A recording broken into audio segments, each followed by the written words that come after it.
I could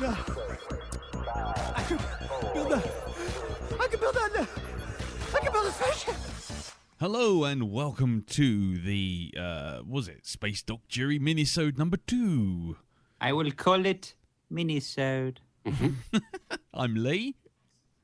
I'm Peter. I'm He's Peter and I'm Andy. There you go. Yay! We fucked it up already. Hooray! It bodes well. Yeah. So again, this is another Minisode, basically to tide you over in between those dark days between episodes of actual Space Doc Jury. And of course, you know, we are talking about spaceships. And this week, we're talking toys. Spaceship toys! Yay! So, to fund your inner geek, I mean, would you like to go first, Andy, seeing as you have some stuff to talk about straight away? I have a few. A few bits and pieces. I've been this week looking for some more Mass Effect model ships. I have a couple already. I've got the Normandy 1 and the Normandy 2 in the Alliance colours, and I'm trying to find the Normandy 2 in the Cerberus colours at the minute. Yes.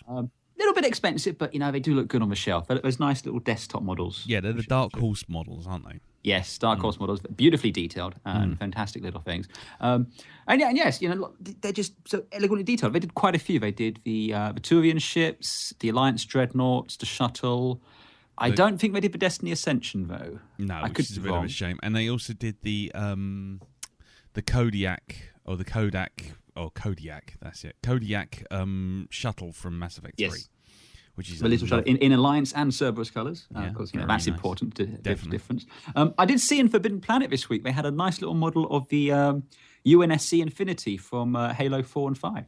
Nice. Another big flying brick for your collection. Oh, yes, it will be mine. Oh, yes, it will be mine. Nice.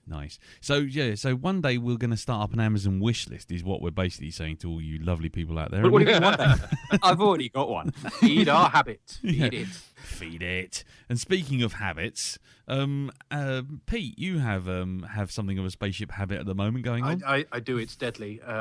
It's a tack wing for Star Trek, which has been going a couple of years now. So there's quite a collection of models to collect. I mean, the early ones now are going for quite a humongous amount on eBay and the like. Yeah. Theoretically, it's not an expensive hobby unless you're a collectomaniac like me, and you absolutely have to have all the Federation ships And all the variants. Very deadly, and all the variants. I know, and the ones that just come out for particular cons that go for 50 or 60 quid on eBay for a tiny little badly painted ship. It has to be said that the originals, their paint job isn't great, but they've improved the paint job a bit now. The ones they're bringing out now look a lot better. And basically, it's been a half-term week, so I've spent most of the week playing with them with Anne-Marie. Nice. Unfortunately, we've discovered that the Enterprise E is rather too overpowered, and I've been banned from playing Federation for a bit.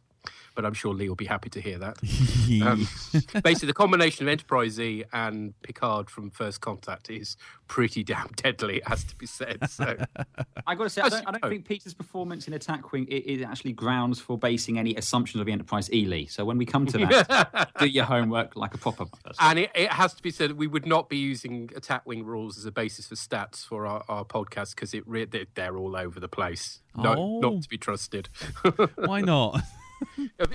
Partly because they've got original series stuff as well as right up to the crappy new movies, but obviously I don't bother with those. But they're not massively comparable. So if you're trying your original series tiny little Constitution Enterprise against Jemadar warship, you're just going to be toast basically. Yes, pretty much. Oh, cool. So, is there anything new flying about on that, or is it? It seems to be a release every month. There's a new wave practically every month. I mean, it might not be that often, but it seems like that when I've counted my pocket money to see what I can afford. Valentine's Day came in handy. I got myself a little Hathaway. It's the little Constitution one from Peak Performance that Riker was in charge of. The Hathaway, fantastic. Yeah, it's the one with the quad warp missiles. Oh, does it fly around going, "What is love, baby? Don't hurt me." Sorry, 80s reference. No, it doesn't. That's Hathaway anyway. I don't even know Yes. why I said that. Never mind, don't Yes, worry. it is. Ignore me. Ignore the man behind the curtain. But no, it's a cool game, and as I say, it doesn't have to be expensive unless you're an utter geek like me. Oh, right, fair enough. Well, I've been looking to get the starter pack from Attack Wing for a while. Very hard to find now. Yeah, they've been out a long while now, so it is. Yeah, it's a little harder to come across, but yes. I mean, do you want to just explain how the game works? Because well, if you've played, there's a version for Star Wars as well, and my brain fails me, but it's Armada, I believe, isn't it? Yes, I think so, and it's very similar rules. So if you played that, you know about the Star Trek. But you don't need tape measures on the upside. No. And you don't need to use D6s. They come with their own dice for hits and misses.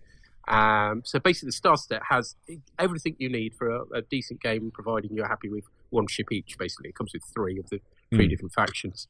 But in terms of turning and stuff like that, it's all done with templates. So you stick your template in front of your ship and then move your ship. So you need to make sure you're facing properly, otherwise you end up turning in the opposite direction you think you are.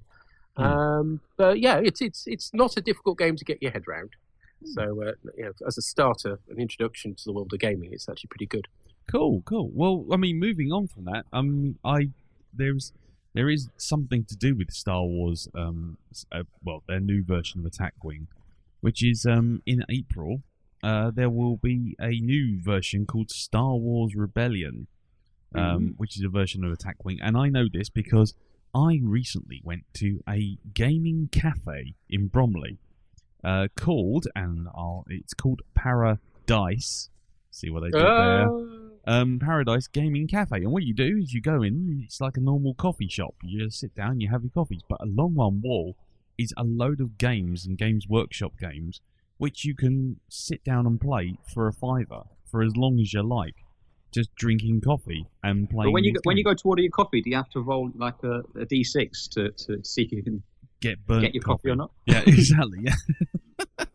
Yeah, well, that's it. And so they've just announced that they're going to be having playable packs of Star Wars Rebellion when it comes out. And it features Death Stars, Star Destroyers, Walkers, the Super Star Destroyer, and yeah, it's due out in April. It looks really good. The starter pack has 150 miniatures in it. 150? Yeah, God knows how much that's going to cost. But there you go. Compared to the Star Trek one that's got 3. Yeah, exactly. 2 board games and 32 Star Wars systems to fight amongst. These are all pre-painted, yeah? So you don't make them yourself? Well, they look, from the picture I've got of them here, from the actual Facebook page of Paradise Board Game Cafe, which you can look up, Paradise. It looks like they're not really painted. They're more like sort of metal figures. Ah, like sort of single colour. Yeah, single colour, but the Rebels are sort of a chromey colour, and the Imperials are kind of those sort of old battleship grey. Plastic soldiers you used to get. Yeah, like exactly. One colour. Yeah. Exactly. So that's worth a look. I'm certainly interested in if this game's good enough, then I'm definitely going to be going down there, sort of paying a $5 and drinking as much coffee as my system can handle, and learning how to play new and cool games in the process. Can I ask a question, Lee? Mm-hmm. Did they have Battlefleet Gothic there? Yes. I love Battlefleet. Did you guys used to play that back in the day? Yeah, the original one, yeah. The original Battlefleet Gothic, it was my favourite Games Workshop game. And so it discontinued it. But when you were saying earlier, Peter, about how expensive the Attack Wing models are getting now, well, I had a look online to see how much some Gothic ships were, because I thought, it'd be nice to just have a few on my shelf. Flying bricks and all that, or cathedrals in this case, are awesome. Would you like to guess how much they cost? Well, if it's anything like the Warhammer version, Man of War, which I used to have back in the day, and I looked at collecting again, and then practically had a card yet, you're talking hundreds of pounds. It was for 3 battleships, which are those pewter battleships, and some plastic cruisers, which I think come 2 boxes, sort of 2. So that's 3 battleships and 4 cruisers in total, all boxed and unpainted. They were asking for 500 quid. Jesus 500 quid. Fucking Christ! 1.21 gigawatts. Yeah, that's a bit silly, frankly. It's beyond silly. It was insulting. I mean, not even Games Workshop charged that much back in the day, and they used to charge a fucking bomb for them. Yeah. It just made me very angry. But fortunately, and this can maybe segue to next week's minisode, they're bringing out a computer game version. Ooh, yes. Well, there you go. Yes. Anyway, who would bring up computer game spaceships? Really? I mean, Which fool? what fool would do that? Anyway, last bit of news from me is that the toy fair, the terrible toy fair, the NECA Horror and Sci-Fi toy fair, turned up, rolled up, and that's usually a good indicator of starting to see things like from films getting spoiled and all that kind of stuff. It's didn't they release a fake Deadpool Lego set with fake spoilers in it? Yes, and they also released a fake Lego set of Alderaan, which was just 250 brown bricks. Some assembly required. Yeah, exactly. But but they've also released Hot Toys themselves have released cine machines, which are really super high detail models of, well, in my case, which is really interesting, ships from the Alien and Aliens movies. Ooh. And we have some really nice models of the Nostromo, the greatest tug ever known. It is the be-all and end-all of space tugs. Yeah, if you want a thing to pull another thing, then the Nostromo's your ship. You need to pull 1 million tons of refinery, except no substitutes. Exactly. Thomas, the tank engine of the future. Yes. It really is. Yes. Oh, you realise when we get to do the Nostromo now, that's your music. Yeah. Fucking hell, people are dying inside me, said Thomas. Oh no, someone set off me self-destruct, said Thomas. Anyway. So apart from the Fat Controller has something on his face. Oh no! Take a long way to dig out of that gut, I tell you. yeah. The alien was fully mature by the time it reached the surface. But apart from the Nostromo, which looks superb, there is also the Narcissus, the Nostromo's escape pod. There's also the original derelict engineer ship.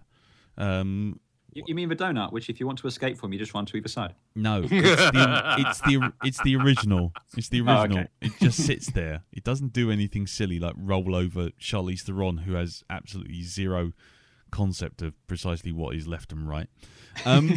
And they also have the UD-4L Cheyenne dropship, and also the Sulaco, which looks very sweet indeed. It's definitely going to be in your let's get another space brick. I do like my bricks. It's going to be a space brick collection. I love my brick. Yeah.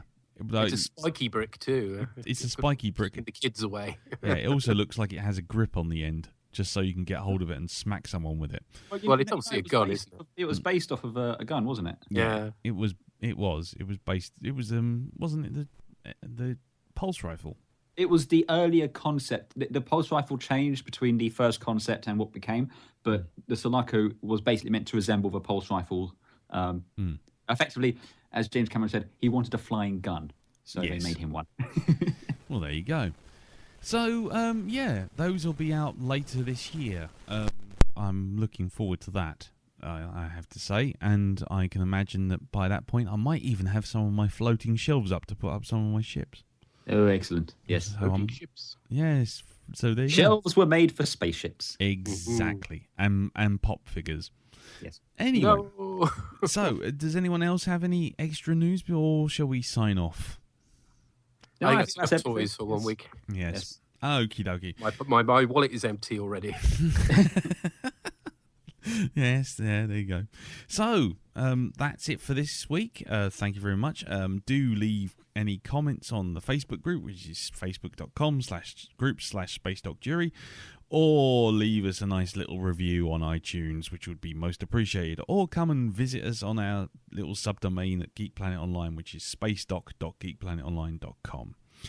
And so, until next week with a full episode of Space Doc Jury, we'll see you all later. Until then, tatty bye. Cheery bye. Bye. Space Doc Jury is a production of 3 Angry Beards for GeekPlanetOnline.com.